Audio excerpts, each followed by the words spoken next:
This is the Planet Reigate podcast. And I'm Peter Stewart. Welcome to episode 27 for Saturday the 16th of March. This week's episode entitled Celebrating Reigate and Redhill Sports. Yes, we've got more on that in a few moments' time. This is the exclusive podcast reflecting and celebrating our love of life around here. In the show, are you involved in a local sports group? Maybe you've been up for a Reigate and Banstead Local Sport Award this year. Well, the winners were announced this week, and we're going to be hearing from the successful nominees in this week's show. And we conclude our three-part story of the plane crash on Reigate Hill during World War II, including the memorial that's there today and the secret that it contains. In the Good Time Guide, the Saturday coffee morning and Irish dancing, a playground opening and a classical concert, free group cycle rides, and a Surrey Hills hike. Why Greece is the word at Gatton, and Guys and Dolls being performed in Reigate. Say farewell to winter in Betchworth. There's a talk on London bridges and a meeting for mums-to-be. The Redhill Business Guild has can we call them an interesting speaker on Wednesday? Find out more later. Plus, speed dating with a difference. And there's more.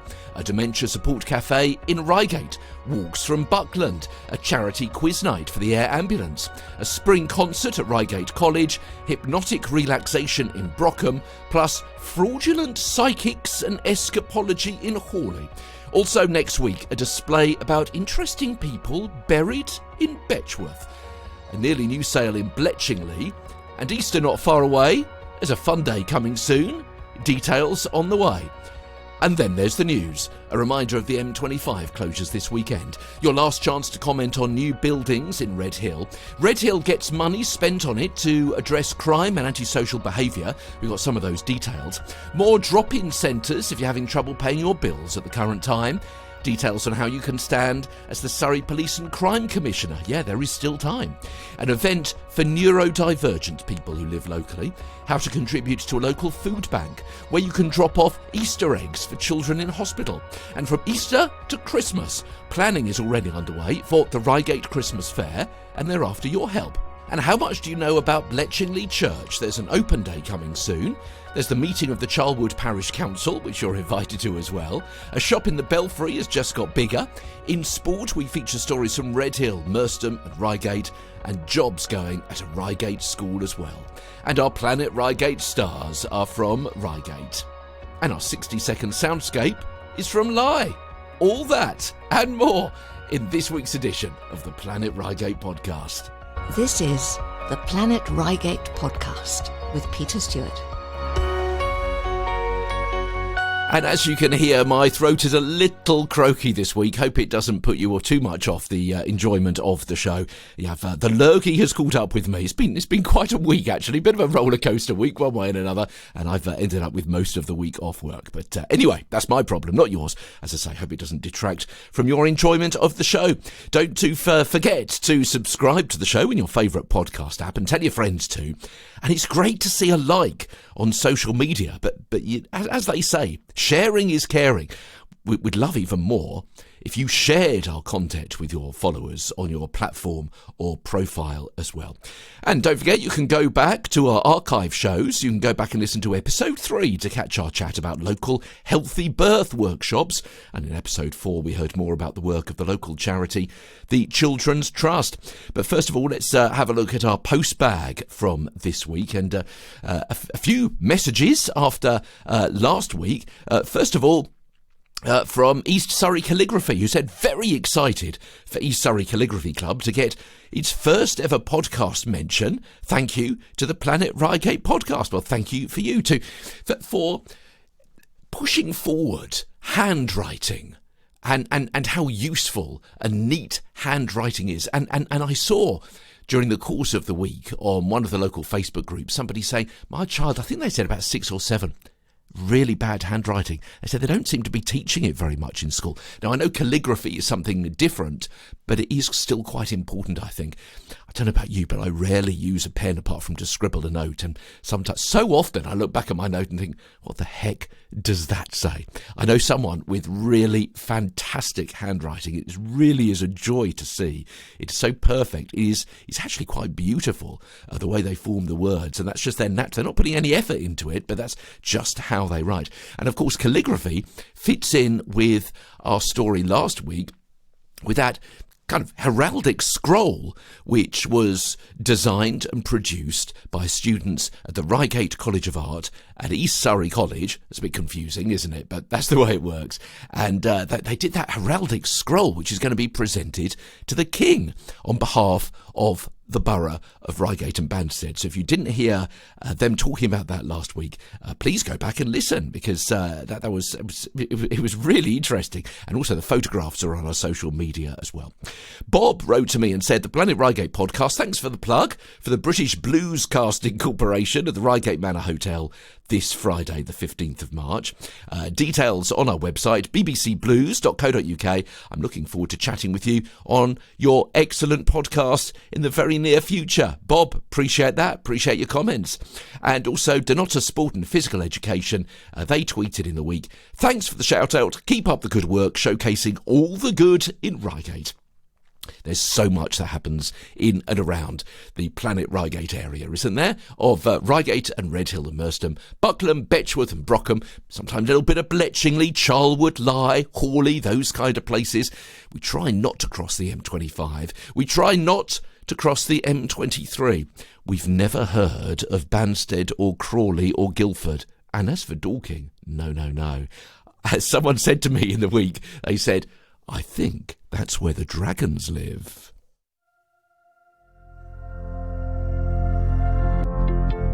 The Good Time Guide. Things to do and places to go on the Planet Reigate podcast. Yeah, before we go at the end of the show, a natural sound from a place you know, our 60-second soundscape from a dog walk in Leigh this week. But first of all, it's the Planet Reigate Planner. We call it the Good Time Guide. And so starting off, it comes in two parts, as you know by now. It starts off with things which are happening this coming weekend, and then we'll continue with everything weekdays a little bit later on in the show. So, here we go. There's a coffee morning Saturday, March the 16th, 10 to 12 at Charlwood Pavilion on the recreation ground. Bring and buy, cake stall and a raffle there as well. Celebrate St Patrick's Day at the Belfry with Irish dancing displays from Keady Academy of Irish Dancing on Saturday the 16th, 11 and 1 p.m. There's also a grand reopening of Ifold Road Playground. Between 1 and 3 there's going to be a seed swap, litter pick, refreshments, eco-graffiti, face painting and family games and activities as well. Reigate and Redhill Choral Society have a performance, 7:30 at St Mary's Church, Chart Lane in Reigate of Vorjak. Tickets £15 in advance, £17 on the door. Sunday the 17th, YMCA East Surrey, they have a free group cycle ride on Sunday. And the details are you can join them whether you're taking part in one of their future YMCA challenge events later on this spring and summer or not. And there's going to be a choice of 30, 46 or 56 mile circular routes starting and finishing at YMCA Princes Road, RH1 6JJ. Tea and coffee available from 8:30 in the morning, ready for a 9 o'clock start. And you can visit their website to book your places, ymcaeastsurrey.org.uk/training. If you don't like biking and prefer hiking, there's the Surrey Hills Hike to help raise vital funds for the Children's Trust and children with brain injury. It's happening Sunday the 17th.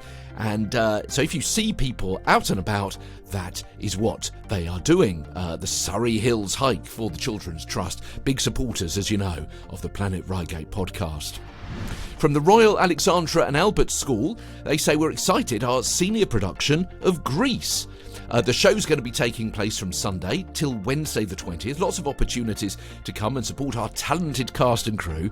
Tickets are available. And remember, Grease is the word.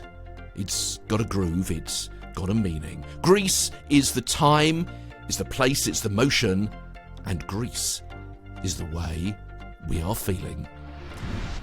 Align with rhythm of nature as we finally say farewell to winter. The spring equinox is here, says Natasha, and it's a time of year to begin to move out of our winter cocoon, clear out the old and plant seeds for new beginnings. That's a nice line, isn't it? Make space for new life and opportunity to blossom. Yeah, it's a time to move on, to refresh your life perhaps. Look at new opportunities. Relax and surrender into this seasonal themed evening of rejuvenating yoga and gong meditation designed to revive and replenish your energy as we move towards the return of the light. Sounds interesting, doesn't it? 17th of March, 6 to 8:30, Betchworth Village Hall, £40, yogashala.club. And as you know, the Good Time Guide now comes in two parts. Those were places to go and things to do this weekend. Later on in the show, this coming week from Monday on the Planet Reigate podcast. On the way in the news, a reminder of the M25 closures this weekend. Your last chance to comment on new buildings in Redhill, and that town also getting money spent on it to address crime and antisocial behaviour. We've got some of those details. More drop-in centres if you're having trouble paying your bills at the current time. We mentioned one of those last Tuesday, or that happened last Tuesday night. And details of how you can stand as the Surrey Police and Crime Commissioner. Yeah, there is still time. And also, the salary for that is rather nice. An event for neurodivergent people who live locally as well. All that on the Planet Reigate podcast. And don't forget, if you need any audio produced for your group or business, from a podcast to an on-hold message, from a video voiceover to maybe a host for an award ceremony, get in touch with me, won't you? Email hello@theplanetreigatepodcast.com.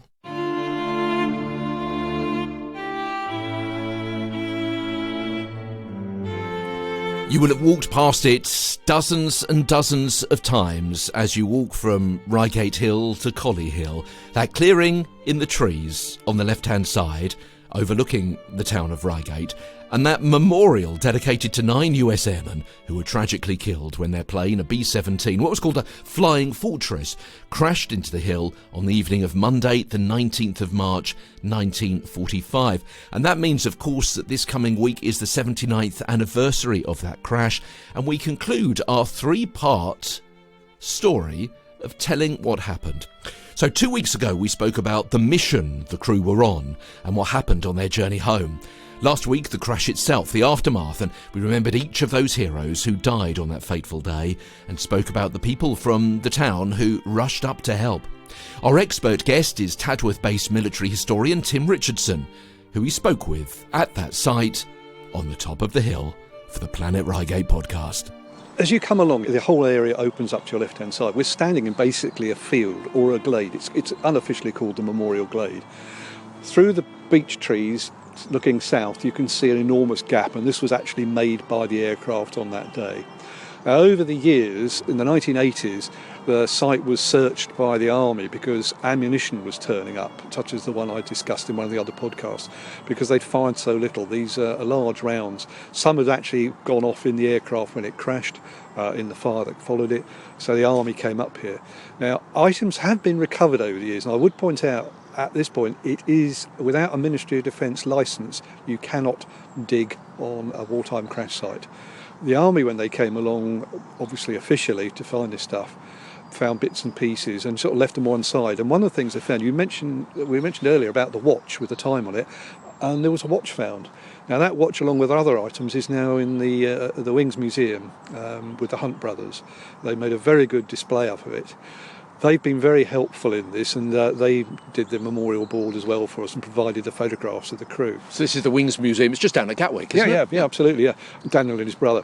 There was originally a seat put in here some years ago, but it was decided we can go a bit better than that. So in 2005, the 70th anniversary, the seat used to sit in the middle of the glade.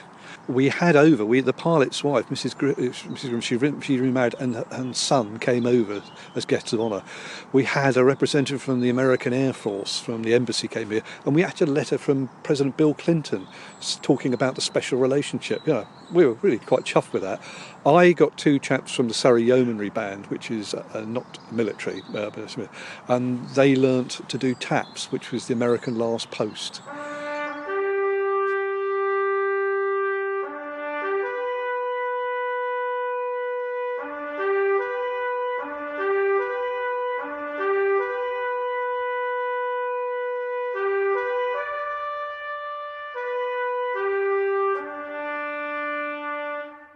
Move on again, the seat has moved to the back of it, and it's a bit higher, so you can actually see through that gap in the trees now. And again, with service. Now, we're standing by one of these oak wingtips. Over by the seat, there's a plaque, isn't there, with some more information. And I see that someone's put some small wooden crosses there on the bottom as well. Poppy crosses nice are touch. on there. Yeah. So we got lottery funding in 2015, and this idea came up from a local sculptor, Roger, and the two wingtips, which are carved out of oak, which you regularly find, as we had up here this afternoon, children leaping all over, are exactly the width of the bomber. We've got rivets in here, and there's actually some of the original aircraft metal is buried inside the wingtips. Is there really? Which has been, because you could, until fairly recently, you can just walk over and bits would come out at the end of the winter. I have a few pieces here which I've picked up over the years. It's huge, isn't it? Yeah. To my mind, the size of this plane, forward to back, how long would that be? It's 19 feet high at the tail. There are photographs taken at the time. The tail was upright, and the aircraft colour was silver. It was natural aluminium, but on the tail there was a large white triangle in the middle. That was a black P, about 4 feet high, and that showed it was from the 384th Bomb Group. And on the side of the aircraft were the letters S, O, and F. SO was the 547th Bomb Squadron, which was part of the 384th Bomb Group, and F was the actual call sign for the aircraft, F for Freddy sort of thing. It is 74 feet long. So looking from the bench, say, how far would 74 feet? That would down toward the start of those brambles. Yeah. So, a fair old size. And the historian who was a volunteer at the Imperial War Museum, and he managed to arrange for several of us to go up to Duxford, to the American Air Museum there, and we'd have a look at what a B-17G. They've got one restored there. And, of course, Memphis Belle, the flying one, also operates out of there. So we were looking at this thing, and one of the people there was Mark Russell, who was the ranger here at the time, and Ali Holly, who's part of the project. And they said, do you want to sit inside it? Well, yes, please. Now, again, I refer to the fact that we're both sort of healthy, chaps 6 foot plus. It's tiny in there. Now, these crews, even William Irons, would have been wearing a massive amount of flying clothing, sheepskin coats, helmets, gloves and boots, special aviation boots to try and, because it was so cold. We'd look at minus 50 degrees when they were up there, to squeeze around in there. And this brings in the real human aspect. You look in the books to read about it, and you see these horrible pictures of a bomber going down with a wing missing.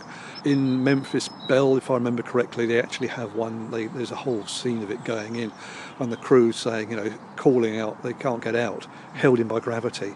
William Irons, the gunner, couldn't get out of his turret without assistance, and he couldn't wear a parachute in there. His parachute was kept in the main body of the aircraft. Same with the tail gunner. He couldn't wear a parachute in his position. He'd have to clip it on. The mental and physical stress that they were going through, flying at that speed, flying at that height, towards almost certain death. Yeah, and although the German Air Force didn't trouble them that day, they most certainly had done before that time. The German Me-26 jet fighter, which finally sort of came into action as an anti-aircraft weapon, fired rockets at them, as well as having cannons on there. And that was over 500 miles an hour. The Mustang, which was one of the escorts, could actually reach Berlin, a single-seat fighter with auxiliary tanks on it, could fly to Berlin and back. Hitler wasn't impressed with that. It was 100 miles an hour slower than that. So these things would come through the box of bombers, firing everything got, and they were gone before the gunners could actually engage them. What do you think people make of this site today? We've had people running past, walking dogs, cycling. You may have heard them a few moments ago. People stopping and looking at the sign. In fact, looking over this small meadow and looking at the sculpture right now. What do you think people make of it today? I think some people already know about it, who are regular walkers up here, and other people sort of stop and look at it. While I was waiting for you to come, just having a chat to a few people, so what's this? And I've got my National Trust historian badge on, so it sort of gives me a sense, fairly official sort of role in it. And they sort of look at it, and in fact, a couple of people over there are wondering what on earth we're doing at the moment, standing by the wingtip. I don't think some people realise it until they read that, and then Roger's sculptures here, you think, what's that about? And this podcast is actually doing rather well, because it's such a huge bit of our history along here with the National Trust and the North Downs. There is an interest in it. I mean, people, perhaps weren't so interested in World War II. But we've got to think at the moment, there's a television programme, I believe it's on Apple, I haven't seen it, about the 100th Bomb Group, which is going down very well. I'm told it's very good. Films like Way to the Stars, which was done with John Mills, a classic black and white film, which was first shown in 1945, actually shows the aircraft from this squadron at their base in Grafton Underwood. Memphis Belle comes out on a regular basis.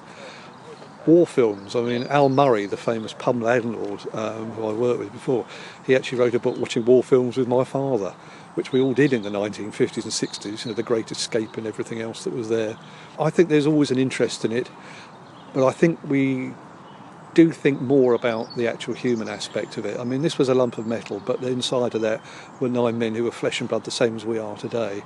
Young men with all their lives ready in front of us, and it wasn't to be.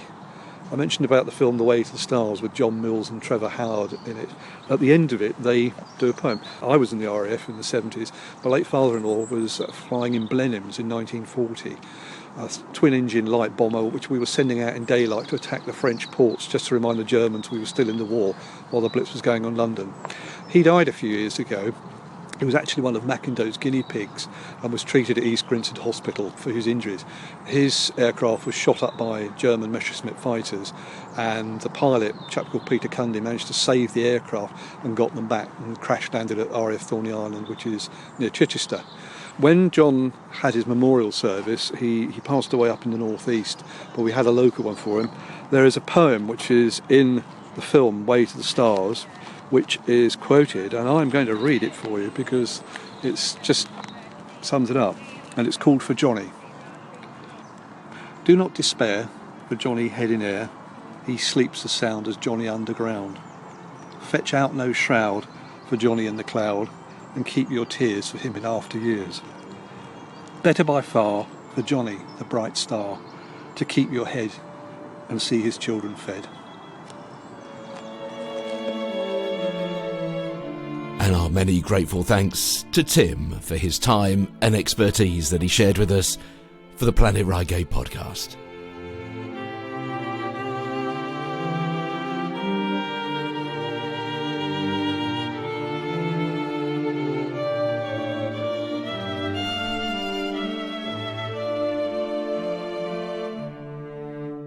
Still to come in this week's show. In sport, we feature stories from Redhill, Merstham and Reigate, and every winner from this week's Reigate and Banstead Sports Awards, and jobs going at a Reigate school as well. But first, here's our news sequence.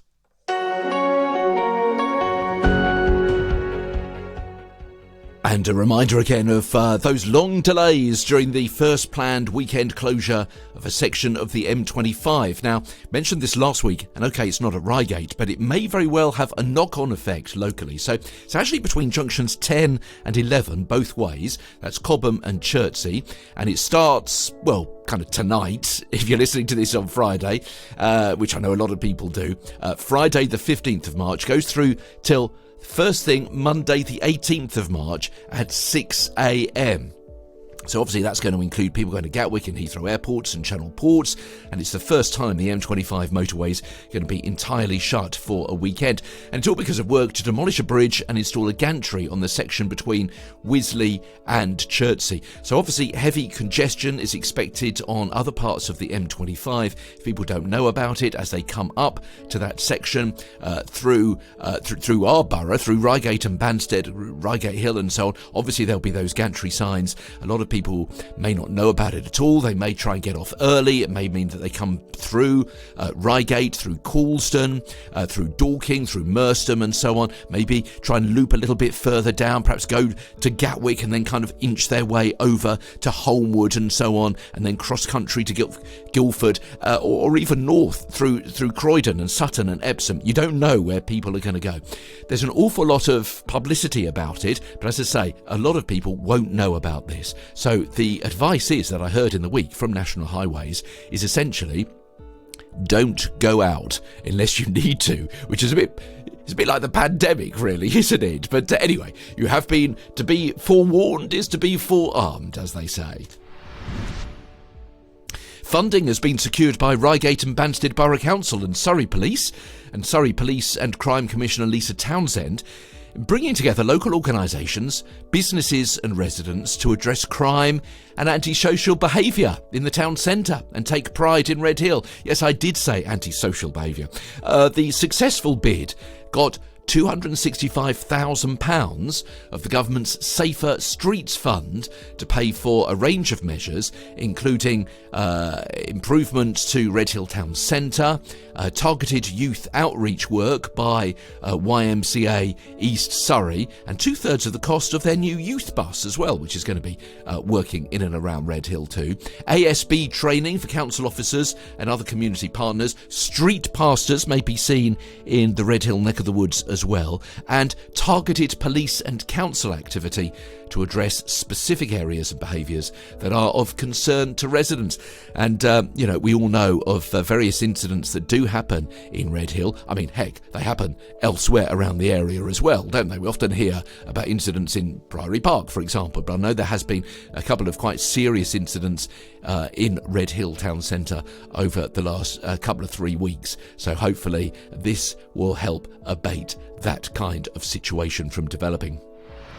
Now, I mentioned there about the Surrey Police and Crime Commissioner. There's an election for the new one on the 2nd of May. You can belong to a political party, or you could be an independent. And you may want to apply for that role. Obviously, you'll have to know a little bit about the police and about community work and outreach and things like that. Obviously, you have to have some kind of business head on you as well, and to be able to liaise with people from different walks of life and so on. And your nomination's got to be in by 4 p.m. on Friday, the 5th of April, 2024. Now, obviously, this shouldn't persuade you necessarily, but there's a heck of a salary attached to this job. So if you're kind of humming and hawing, is it something I want to do? Maybe you've just retired, maybe you've been a business person, maybe you are affiliated with a political party, or maybe you're an independent. Maybe you just want to do something for the community. Essentially what you do is you liaise between the community and Surrey Police. So if you want, Tim Mayer, I think, is the Chief Constable, isn't it? So if you're interested in that, you can obviously search for Surrey Police and Crime Commissioner elections. If you've got any trouble finding those details, get in touch with me, and obviously I will pass them on to you. Email hello@theplanetreigatepodcast.com. Well, we mentioned this last week about the revised Redhill Towers proposal, and you can have your say on those, but only through until this coming Thursday the 21st of March. Now, as we mentioned last week, the 5 tall towers will be up to 15 floors high, 4 floors lower than previously proposed, which was 19, obviously. Do the maths, 15 plus 4, 19. Yeah, got that right.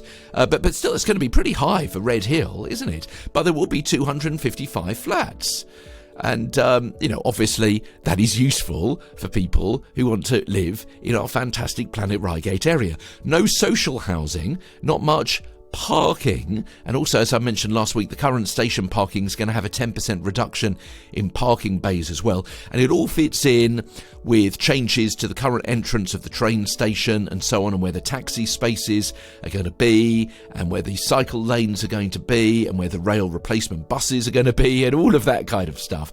So if you're interested in putting in forward your twopenneth, planning.reigate-banstead.gov.uk, yeah, and that'll take you to the planning application, and search for Redhill Towers, and you've got through until Thursday to make your voice known.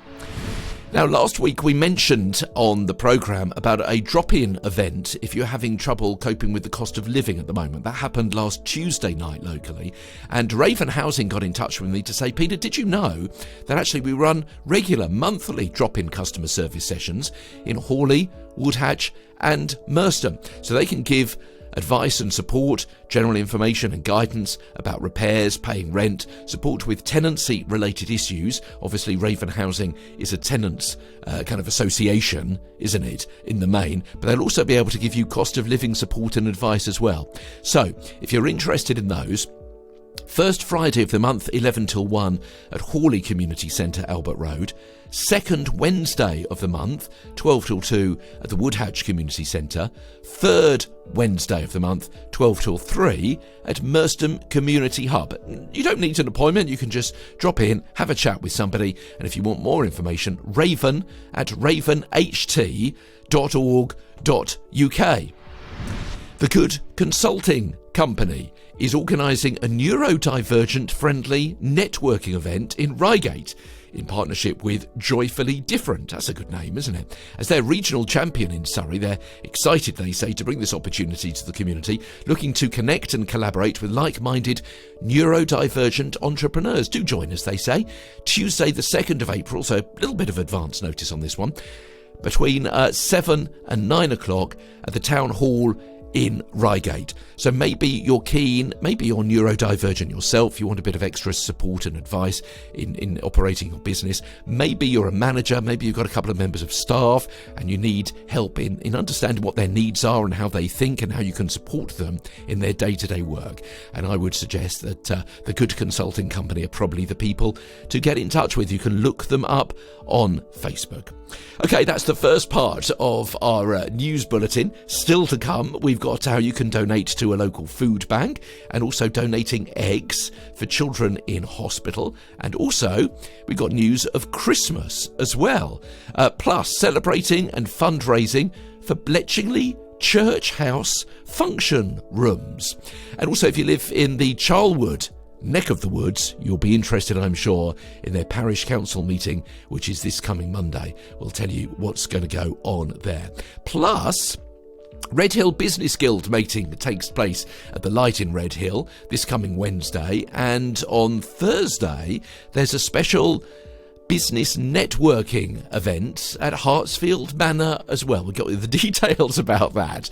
And also, forgive me while I mention a little bit of personal interest in both of those events as well. Oh, and there's a shop in the Belfry which has just expanded, which will be of interest to you and possibly your kids as well. So stay tuned for the Planet Reigate podcast and our next news session right here, still to come. From Reigate and Redhill, Buckland, Betchworth and Brockham.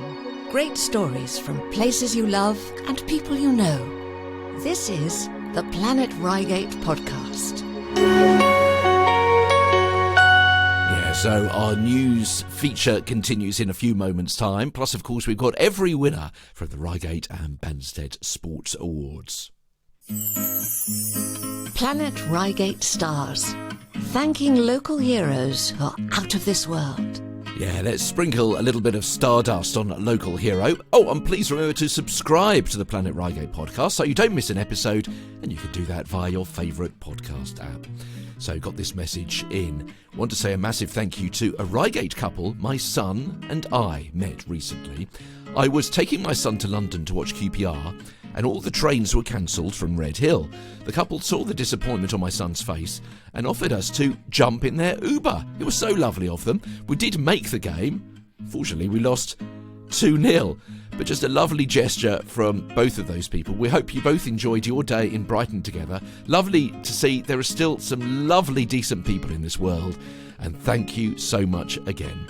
So, this week, our Planet Reigate stars are the couple who offered their Uber to the parent and their son on the way to QPR.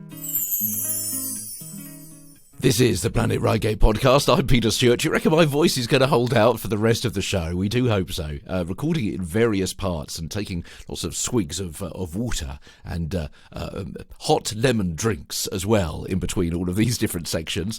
So here we go. We've got a bit of sport for you now. Under 15 and 16 players are wanted. From Redhill Football Club, we're thrilled to invite young football players to join our club for the upcoming season 24-25. They say, come and be a part of our growing community. The children will be in either Year 10, so that's 15s, or Year 11, 16s, from September 2024. So the dates are Wednesday the 8th of May and the 15th of May from 6:30 to 7:30. And you can contact Leigh 07841 537767.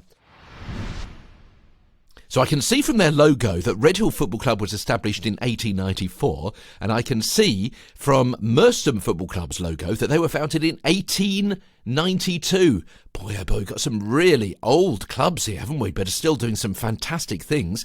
Like, for example, as I say, Merstham Football Club, they say, come and join us if you're interested in joining a football team. We're looking for girls to join our teams next season, under 9s to under 16s. Email us for more information, mersthamyouth@gmail.com. Community six-a-side football is played every Sunday evening at South Park FC. They're looking for teams and individual players to join, so if you're interested, check out Adam Glover on Facebook. And Reigate Squash Club, they've got a junior one-day copper event this coming Sunday. It's mixed under 9s, boys and girls, under 11, 13, 15, 17 and under 19s as well. Guys, I know you're big supporters of the Planet Reigate podcast over there. We must get down and do an interview with you at some stage. And I hope it all goes well this coming weekend. Email hello@theplanetreigatepodcast.com. Find out more at theplanetreigatepodcast.com. Leave a text or voice message on WhatsApp 07917 874 572 and leave a review on your favourite podcast app. Support us at buymeacoffee.com/The Planet Podcast.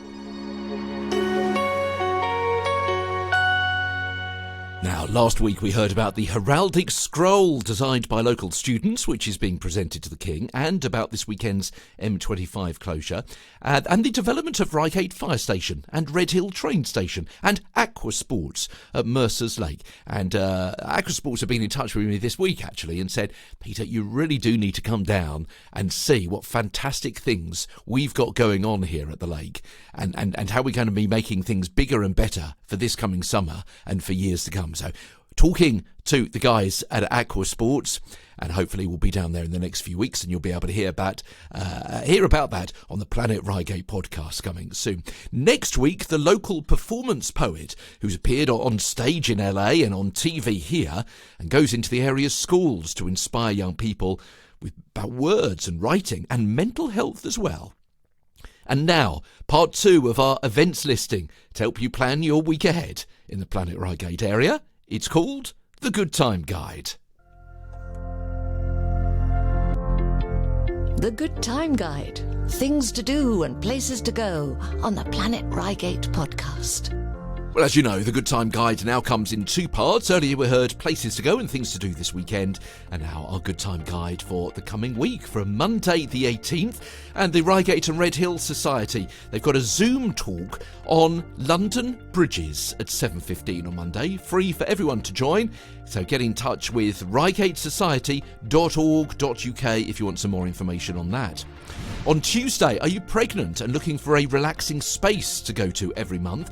Well, the Pregnancy Gathering is a monthly group which is all about celebrating your pregnancy and connecting with your baby. It's been running for over a year. Its aim is to promote well-being through guided meditations and confidence ahead of your birth, through sharing and topics while finding your tribe. And as a doula with lots of experience in the birth space, they say, I realise the importance of connection and confidence. Now, the next meeting is the 19th of March, that'll be Monday then, in Bletchingley. More details, birth2earth.co.uk.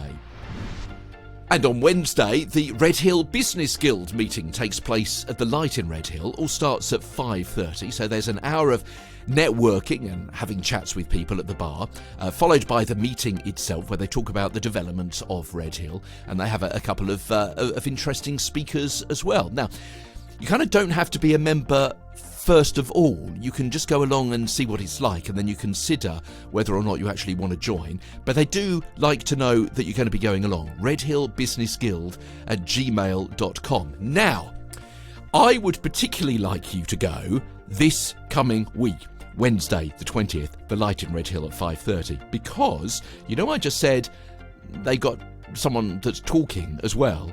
Well, this coming week, it's me. I'm going to be talking about the Planet Reigate podcast. They've invited me to do that. And, I'd love to see you. So whether you're someone that lives in Reigate and Redhill, Merstham, Buckland, Betchworth, Brockham, or anywhere in the surrounding area, maybe you run a business, maybe you're a listener, a fan of the show, you want to come along and say hello, and we can shake hands, we can have a little chat. It would be lovely to see you, it really would, and it'd be fantastic to get your support as I do a little presentation. It's only about 10 or 12 minutes about the Planet Reigate podcast, and you'll be able to ask questions as well. So if there's something you've always wanted to know about the Planet Reigate podcast, then come along. Can I say that again? It's the Redhill Business Guild meeting. Of course I can, it's my show.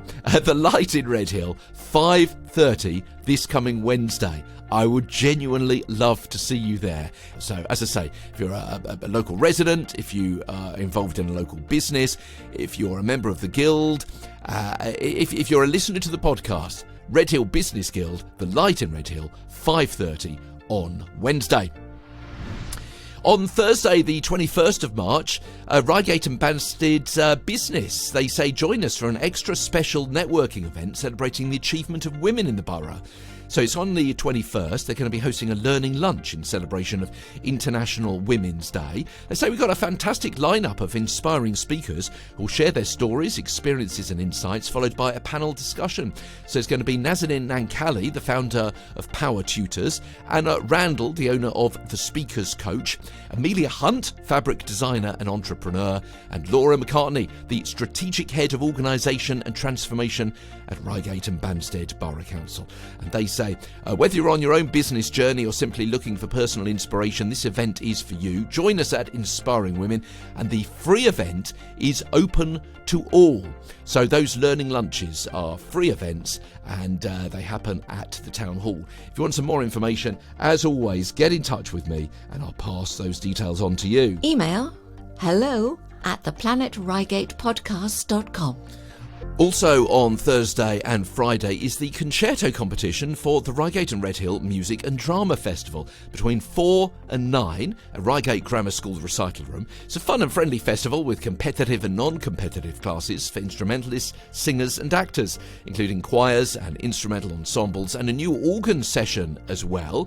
And the Planet Reigate podcast is proud to be an official media partner with the Reigate and Redhill Music and Drama Festival, the main festival between the 7th and the 9th of May. See rrmdf.org.uk for details. But as I say, on Thursday and Friday, it's actually the concerto competition between 4 and 9 at Reigate Grammar School Recital Room.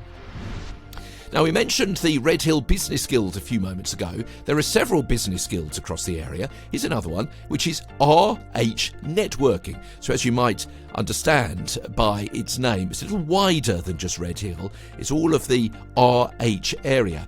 And they're going to be meeting at Hartsfield Manor, Reigate, 6:30 till 9:30 on Thursday night for a speed networking event. So it's not kind of speed dating per se, it's speed business dating, if you like. So you go along and you move around the room and you get to meet people for just a couple of 3 minutes. You get to tell them what your business is, they tell you what their business is, and you work out and see whether there isn't a way that you can actually work together, maybe promote each other, maybe you can recommend each other, maybe you can actually get some proper paid for work out of each other as well. And even if nothing comes from some of those meetings and meetups, then you've had a good time, you've had a couple of drinks, and you've met some interesting people. So if you would like to go along, then you need to get in touch with Dan at RH Networking, okay? And he needs to know, obviously, numbers in advance, but you'll probably need to join up and so on. Again, you'll probably get the first meeting for free, but speak to Dan, RH Networking. And that is the group for face-to-face and online networking for business owners, directors, managers, anyone that wants to meet other professional people. rhnetworking.co.uk. And you know what? I'd love to see you there as well, because I'm going to be there. And also, Dan has asked me to MC it as well. So I shall be there kind of, I don't know exactly what I'm going to be doing. Ringing bells, blowing whistles, telling people to move politely on to the next person, whipping up a crowd into a business-like frenzy, that kind of thing. So it'd be good to see you there as well if you're a member of RH Networking, or if you'd like to be, get in touch with Dan, rhnetworking.co.uk. Love to see you there. There's a dementia support cafe which is happening at St Mary's Church Centre, Chart Lane in Reigate. It's Thursdays, 21st of March, 18th of April, 16th of May, 20th of June, 18th of July. Well, essentially, it's the third Thursday of each month I make that, 10 till 11:30, free of charge.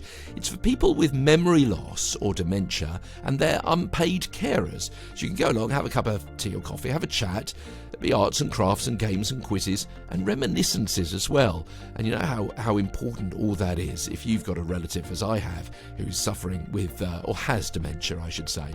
Fiona at sterry.org. Fiona at STERRY.org, or you can get in touch with St Mary's Parish Office. That's Chart Lane in Reigate. There's a programme of fun, free and accessible weekly volunteer-led walks, ideal for anyone looking to become more active and meet new people. And this coming walk is a Buckland every third Thursday of the month. And 10:30 it's all going to be starting off. Mandy is going to be leading it this month. Rectory Lane, Buckland War Memorial, RH3, for a walk of about an hour and a half, something like that. Mandy Cooper digit 1 at yahoo.co.uk. Mandy Cooper 1 at yahoo.co.uk if you want more information on that one. Reigate Manor Hotel are supporting the Air Ambulance charity for Surrey and also for Sussex and Kent as well, with a curry and quiz night. So gather your friends, family or colleagues, enter a team for an evening of guaranteed fundraising. As I say, Reigate Manor, Thursday 21st, charity quiz night, bar 6:30, quiz 7:30, ends 11 o'clock, £17 a person, includes the quiz and a curry as well. Reigate College have got a spring concert.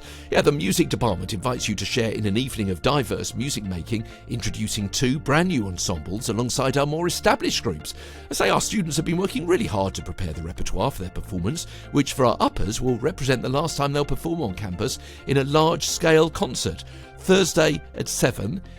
Tickets £5. Book online reigate.ac.uk/box-office. Plus, I can tell you about, on Thursday between 7 and 8, at Brockham Arts Club, an hour of hypnotic relaxation, led by a qualified clinical hypnotherapist in Brockham. You'll be taking on an alpine imagery experience with hot chocolate and mindfulness colouring afterwards. £15 a person. Louisa at llhypnotherapy.com. Donotta School has its first performance of Guys and Dolls on Thursday. Tickets £10 for adults, £5 concession. Join them for a pre-show refreshment in the dining hall from 6. You'll get a flavour of what's to come and also a sneak preview of some of the lead characters. The full performance itself starts at 7 in the Castle Theatre. So this coming Thursday, Friday and Saturday. Got another walk for you. Park and meet at Marjorie Wood National Trust car park. And then you'll walk along Reigate Hill via Collie Hill, loop around Gatton Park and retrace your steps back to the car park. It's a circular walk, starts at 10, finish at 1 o'clock. 5 miles, leisurely walk. Karen is leading it. You can get in touch with her.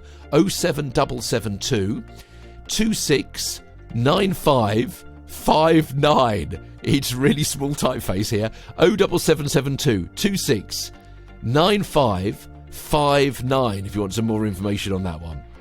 Magician comedian Greg Chapman is going to be in the Studio Theatre at the Archway Theatre in Hawley.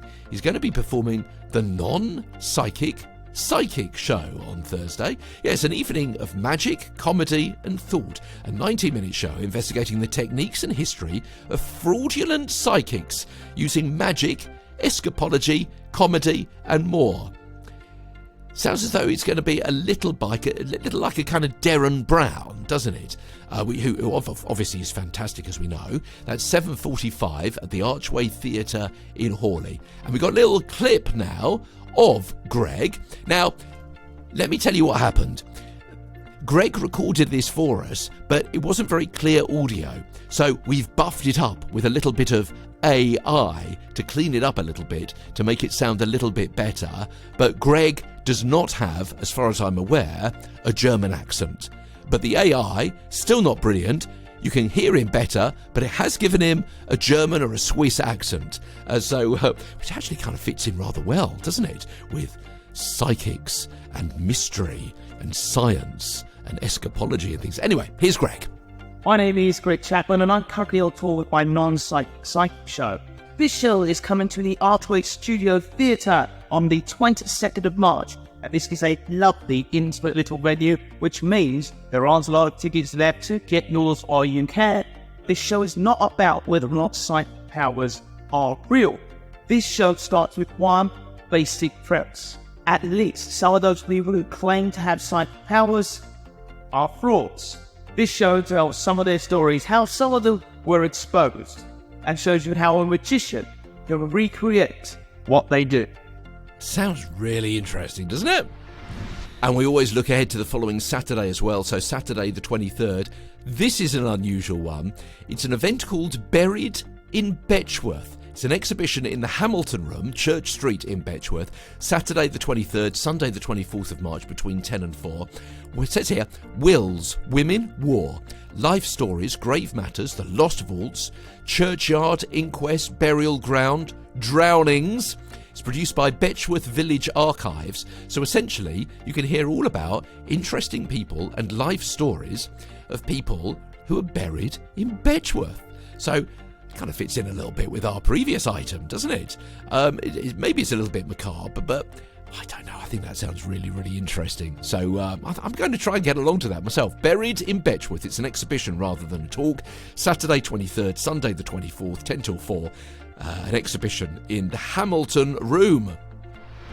South Park Sports and Social Club, 23rd of March. Pete and 2 Veg, 8 till late. Yeah, it's a good old mixture of tunes from the 60s to the present day. Bring along your best singing voices and dancing shoes. It's happening at the South Park Sports and Social Club, Whitehall Lane, Reigate, RH2.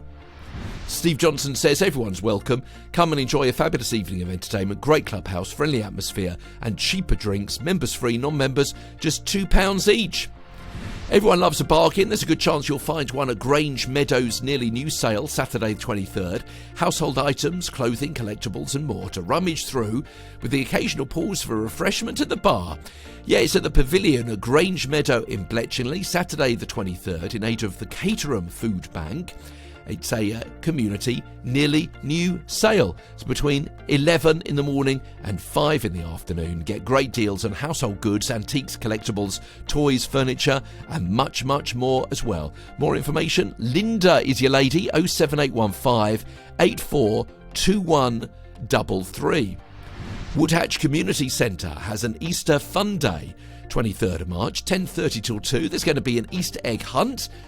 Games and entertainment, spring fair, craft activities, refreshments and Easter treats, lots of family fun and a special visit from the Easter Bunny as well. So if you want to get along to that, again, it's at the Woodhatch Community Centre, 23rd of March between 10:30 and 2. And don't forget, if you want to mention for your charity, your non-profit event, something which is maybe a little bit unusual, tell us about it.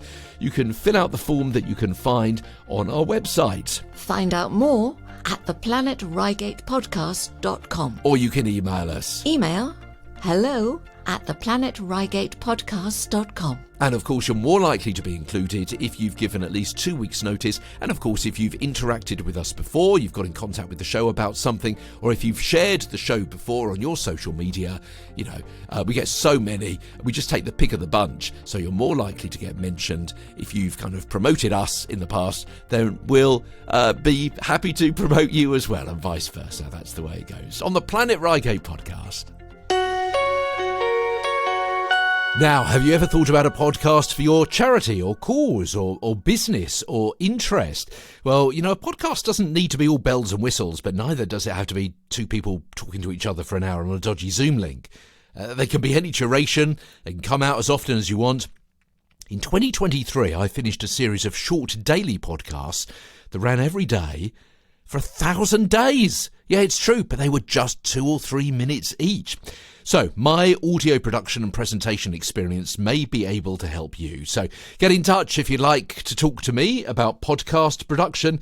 I would love to hear from you. Email hello@theplanetreigatepodcast.com.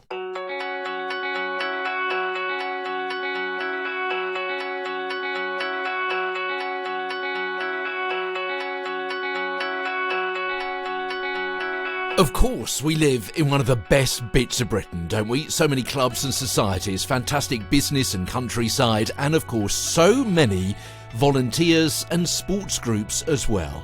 And this week, it was the Reigate and Banstead Sports Awards, presented at a special ceremony at Donyngs on Thursday night, and I was there to speak to all of the winners.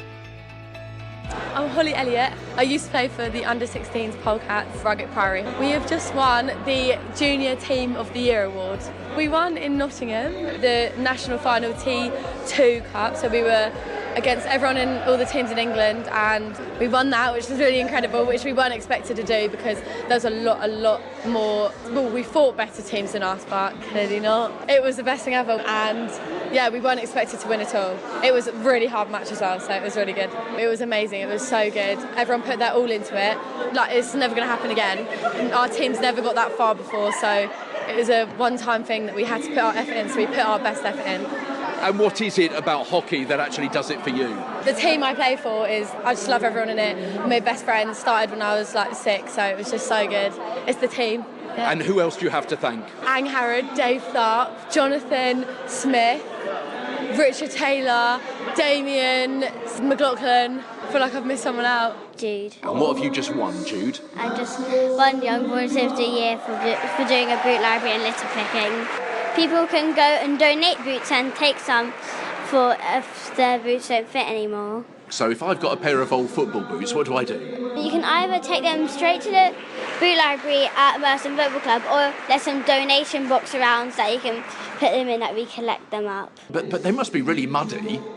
Yeah, there's some people around that help us clean them, the boots, and put them in the boot library. And then who do they help? They help other people or children that don't have any football boots or need new ones. And is it just football boots? There's football boots, shin pads and football kits as well. How did you come up with the idea? I needed a new pair of football boots, so I asked my mum to help me set up the boot library. And that's a fantastic name as well, the Boot Library, isn't it? Yeah, thank you. Okay, how many boots do you think you've saved from going into the rubbish bin? I don't know about lots. I have at least 6 boxes of different sizes of boots, but I don't really know how many. And what have people said to you when they've got the pair of boots that or the kits they didn't have before? What have they said to you? They said thank you for the new football boots, and it's a library, so you can take them back or you can keep them and donate old ones. Who else has helped you in all of this? I thank my mum and my mum's friend Graham, who also helped, and Danny and Sarah. My name is Megan Williams. I do trampolining and DMT. I have won an award for Young Sports Person of the Year. And why did you get it? They said I'm very dedicated and I've got very positive vibe with me. Why did they say that? I don't know, I'm just very smiley and just try and have fun with it. So what is it about trampolining that makes you so smiley? It's just fun, and I like going and seeing my friends and seeing what they can achieve as well. How long have you been doing trampolining for? Since I was 2, so 11 years. And what kind of success have you had? I won British Championships, I've won English Championships and Regional Championships as well. So you're pretty good. Oh, thank you. You kept that quiet. I had to tease that out of you, didn't I? Yeah. Who's helped you on your trampolining journey? My mum, my brother and my coach, and my dad as well, yeah. Russell Bewley, and I'm from the YMCA, so I'm the Disability Sports Coordinator. And what have you won an award for tonight? For inclusive sports. Why? I don't know. Just doing my job, you know what they say. I'm just in charge of, especially making adults multi-learning difficulties, people in wheelchairs, whether it be physical or mental, just to do any sort of sport we can get them to do, really. And we do have some good facilities for that. There could be more. Time and space is always a premium. But it's good fun. There are plenty of brilliant volunteers that help me, really. I couldn't do it without them, obviously. Tell me about what you've been particularly proud of over the course of the last year then. Getting things off the ground. We've had a few new sessions like trampolining for disabled people, visually impaired bowls. I do Tai Chi. Like today I had somebody who's deaf come to Tai Chi and has never had a deaf person do Tai Chi before, which was quite a challenge. Lots of pens and paper. Even though I can do a bit of signing, it was a bit difficult to sign and do Tai Chi at the same time. So I'm just really pleased that we're attracting more and more people. I mean, our walking football team, who was up for an award later, has gone from like 5 or 6 of us to like 20. And we now need another session. And we've got people with heart attacks, Parkinson's, you name it. And it's lovely to see more and more people getting involved in activity. Tell me what it means for people who are involved. What does it mean to how they are able to live their lives? Well, it means they've got some sort of purpose up to a point, and some of them, they come and spend the whole day at the centre and do 2 or 3 things, or they'll come early and have a cup of tea and a sandwich and just interact with our staff, whether it be me or other people. It just gives them something to do and a bit of a purpose, and hopefully drill into them that they can be active and they don't just have to sit at home, or they can't just, because of their disability, can't do it. They can come out and do it. So that's the main key thing. You hinted at it earlier, it's not just down to you, is it? Who else do you want to thank? Yeah. Well, obviously the YMCA, Ian, the CEO, better mention him, for allowing me to, I'd say, run with it, but walk with it with the football. Tim, my brilliant volunteer, who I've nominated twice. Jerry, Carol, Claudia, and all the other team, the exercise referral, disability people that helped me. And obviously my wife and my 4 children. So it's Chris Rowe from Redhill Football Club, head up the female football division. My role is pretty much to get the girls playing football and get girls into sport. Started off with 8 players, we've now got around 82 registered, so it's been a busy year. So tonight I picked up the Volunteer of the Year award. And it has gone from strength to strength, hasn't it? The girls' teams there at Redhill. Yeah. I mean, you came down earlier in the year, last year. Started off with 1 team.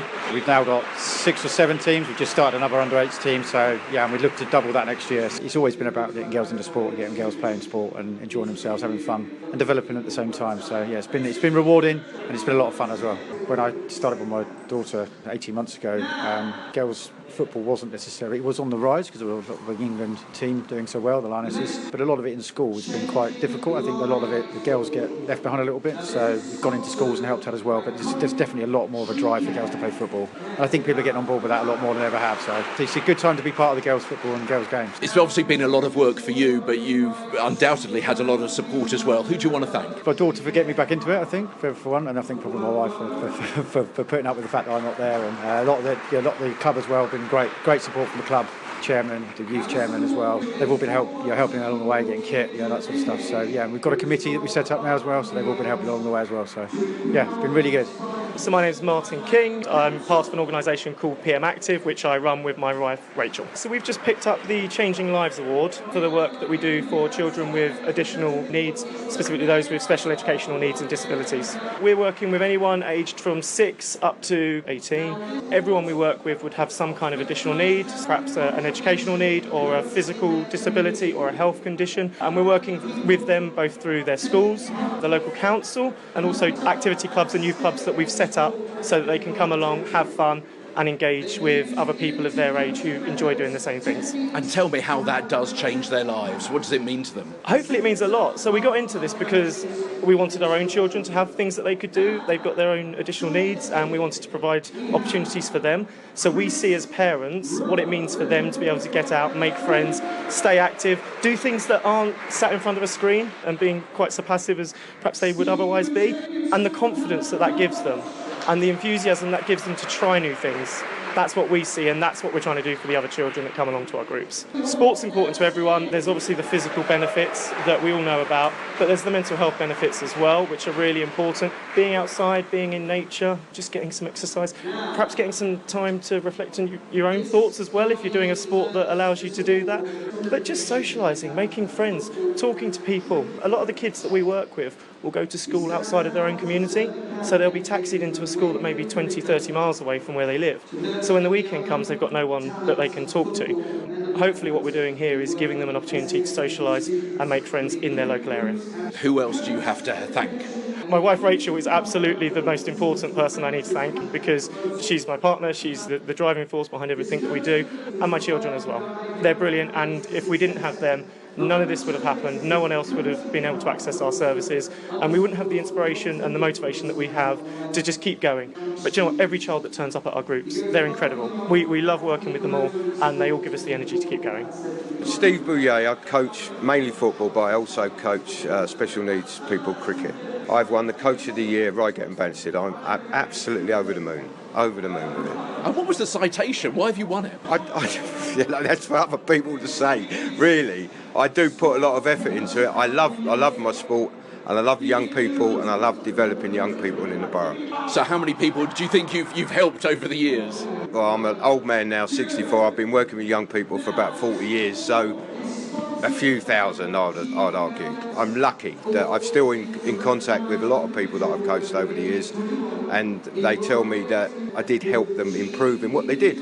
I took a group down to QPR from a local adventure playground, and we played the QPR youth team, beat them, and we had 5 of our boys sign up. But the boy that I made him play centre-back, and he always told me he's a centre-forward. He said, no, you're playing centre-back. He didn't get picked up by QPR. Years later, I put the telly on, he's on Match of the Day, playing centre-forward in the FA Cup. So I was wrong, he was right. But fantastic. But presumably it's not always about county or national level, is it? No, it's not. It absolutely isn't. It's about kids enjoying themselves. And what I'm really proud of at the moment, I work on the Preston Horror Estate, working with young people on a football programme, and I've developed some other young coaches, and luckily for me they are brilliant, and soon I might be able to retire and hand it over to them. But that project keeps kids off the street, keeps them doing something positive. They're not getting into trouble. The perceived antisocial behaviour has gone right down in that area, and I'm really proud of that team that I'm working with. It's not just me, it's other people. Lorcan Francis, Mason Parks, Jamie Rowe, Maria Hewson, who's actually the council officer who actually developed that programme. I owe a lot of what I do to her, I guess, really, in the last few years. What is it about sport that can change someone? It's enjoyment.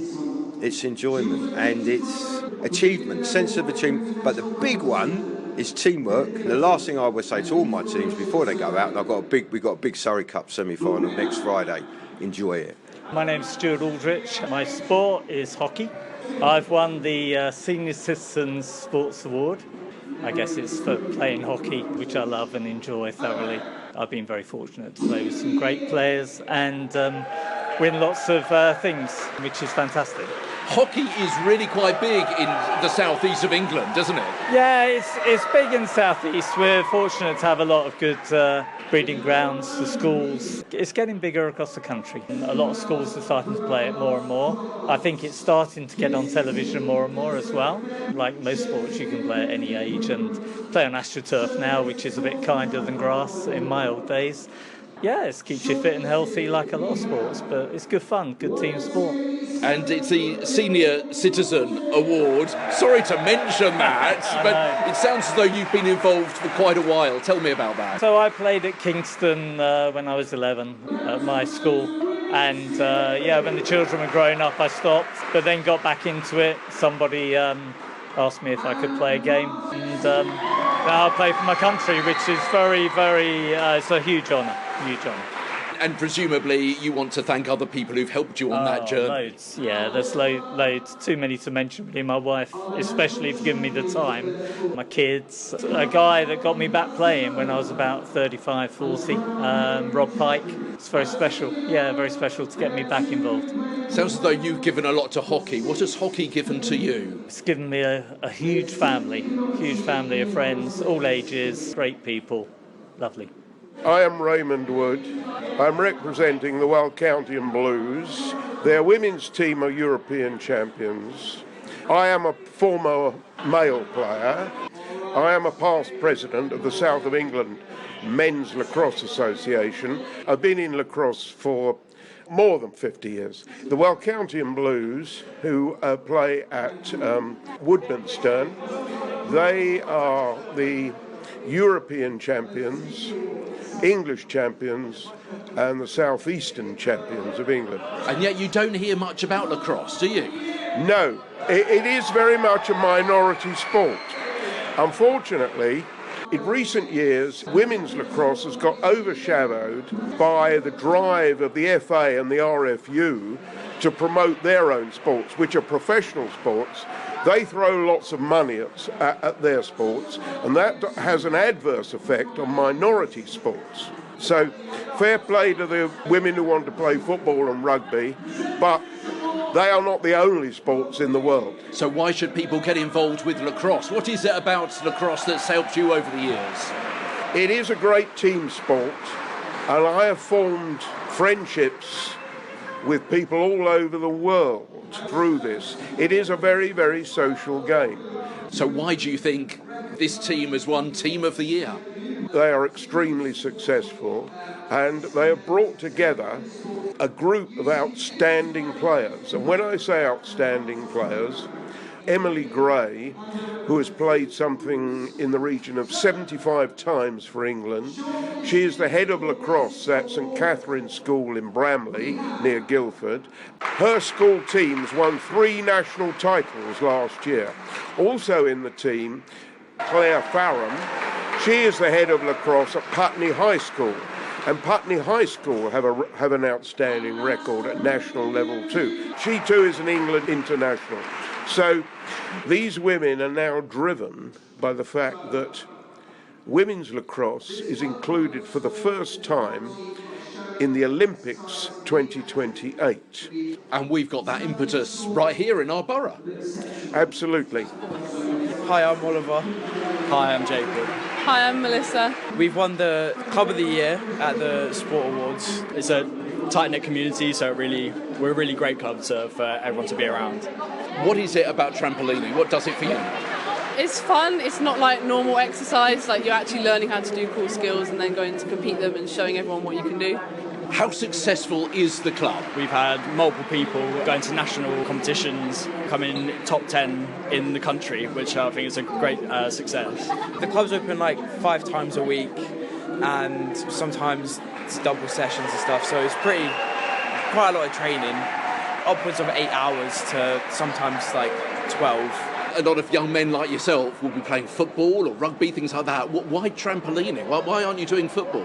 Both my parents were quite into it, so I kind of got brought into it from a young age. So that's really helped coming in from like 5-6 years old, really.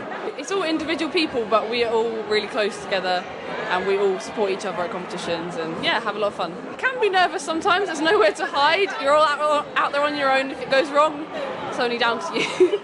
It would worry me that I'm going to kind of bounce off, or I'm not going to be able to do that somersault properly or something like that. Is that, it's quite scary, isn't it? Yeah, well, it's always a risk. There's been some pretty interesting accidents over the years, but we've done a lot of training, so hopefully by that point we know what we're doing and we can just put out our best performance.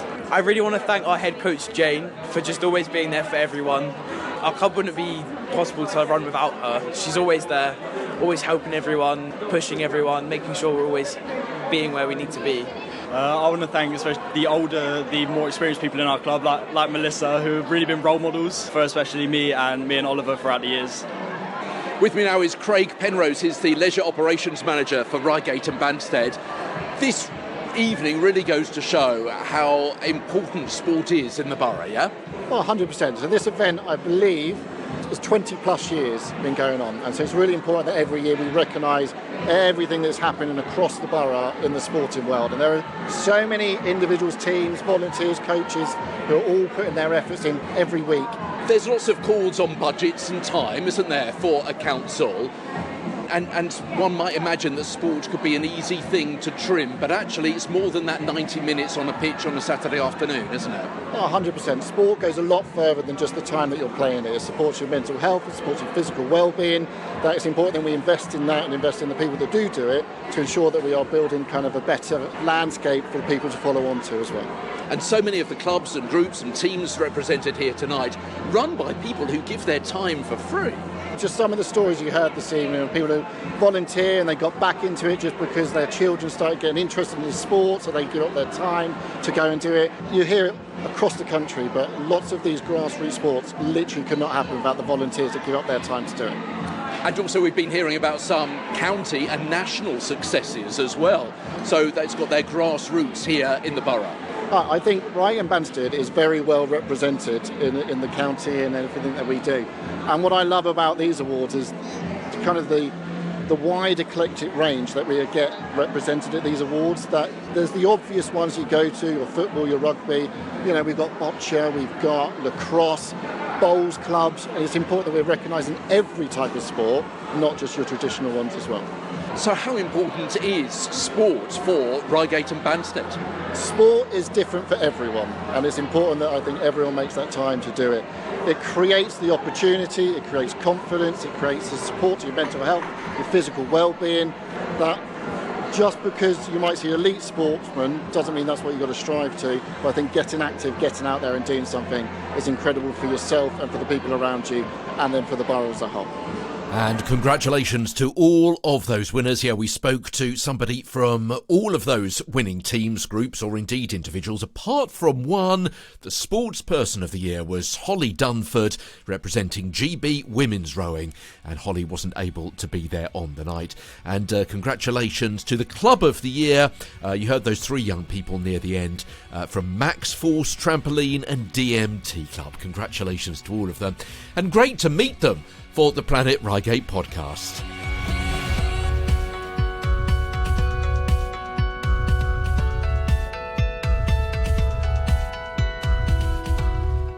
The Planet Reigate podcast coming soon. Local jobs, local weather, and our 60-second soundscape from a walk with my favourite dog near Leigh. It's before we go at the end of the show on the Planet Reigate podcast, uniquely and exclusively for Reigate and Redhill and Merstham, Buckland, Betchworth and Brockham.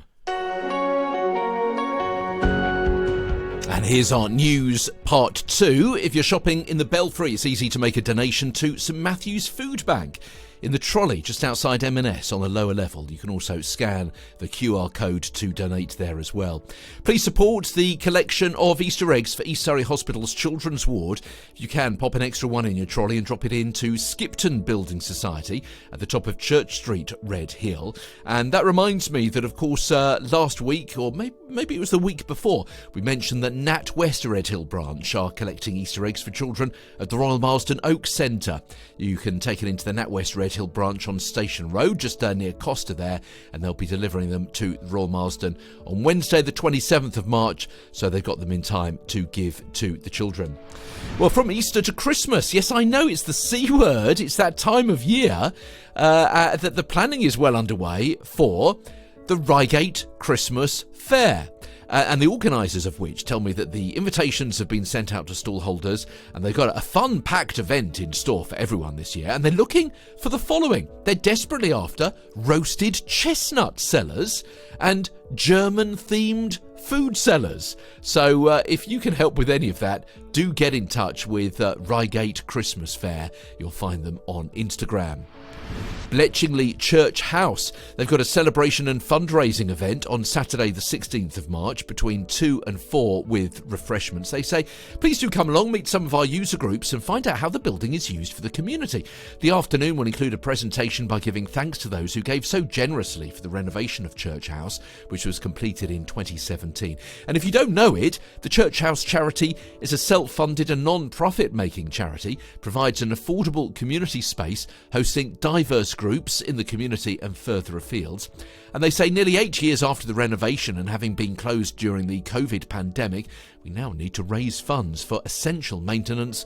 Without renewed support, our user groups and the benefits they offer to those using the building would not be possible. So please come along, find out more, how you can support us as well. Bletchingley Church House at outlook.com, or you can find them on Facebook. The March full meeting of Charlwood Parish Council takes place Monday the 18th at Hookwood Memorial Hall in Hookwood, 7:45. You can go along and attend, and you can put questions. If you do want to put a question, you need to tell the clerk in advance. That's clerk@charlwoodparishcouncil.gov.uk, and that's got to be before lunchtime on the 18th of March. And the agenda includes all sorts of stuff, but including the Mole Valley District Local Plan, and also to consider if the Parish Council should buy a thermal camera at the cost of about £1,000, so the parish council can carry out heat loss surveys for local houses and help people out know where they need a little bit more insulation.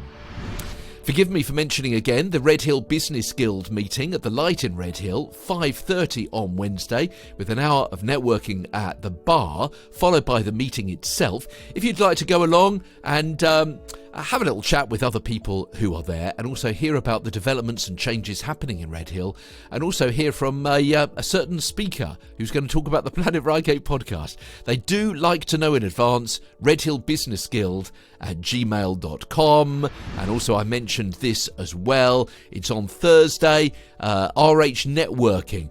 They've got a speed networking event. If you'd like to be involved with that, I'm going to be there as well. rhnetworking.co.uk. And one more in our news sequence this time round. You know, Toy Barnhouse at the Belfry Shopping Centre, it's only gone and closed, but it's reopened in a bigger unit. Yeah, their new store opens tomorrow, Saturday the 16th at 9 a.m. Bigger than the old one, Toy Barnhouse at the Belfry Shopping Centre in Redhill. Got some jobs news for you. Greensand Multi-Academy Trust in Reigate are hiring. So they got some open positions. A teacher of computer science, finance officer, head of computer science and business studies, and also an after-school club play worker as well. Vacancies can be viewed on the Greensand website, or you can get in touch with them directly at Central Team HR at reigate-school.surrey.sch.uk. But you know what, I reckon you'll be better off just searching for the Greensand Multi-Academy Trust in Reigate for details of all of those positions. Here comes the weather then. Saturday morning, dry and bright. Plenty of sunshine, turning cloudy in the afternoon from the west. However, it should remain dry till later on in the evening. That'll be nice, eventually. A mainly cloudy and damp start on Sunday, with rain slow to clear eastwards, locally quite heavy, but becoming sunny and rather mild in the afternoon, just the odd lingering shower. Cloudy to start Monday, but largely dry. A few sunny spells in the afternoon, but the risk of the odd shower. And windy on Tuesday, sunny spells, variable cloud and heavy, thundery showers. This is the Planet Reigate podcast. And next week on the show, from a local school to national exposure and a tour in the US, Woodsy is what's called a performance poet. We've spoken to him ahead of the launch of his new book. And last week, opportunities for young entrepreneurs who want to have a pitch at Redhill Market. A new scheme at the Belfry. Go to the shops and go to the docks at the same time. How you can pick up free litter pick kits. And the two local schools joining forces, and why March the 12th was a date of huge importance in the history of Reigate. Okay, now just one more thing before we go. At the end of the show, natural sounds from a place you know, our 60-second soundscape. The 60-second soundscape. Local natural sounds, uninterrupted. And this week, listen for the panting as we hear the sounds of a walk near Leigh with my favourite dog.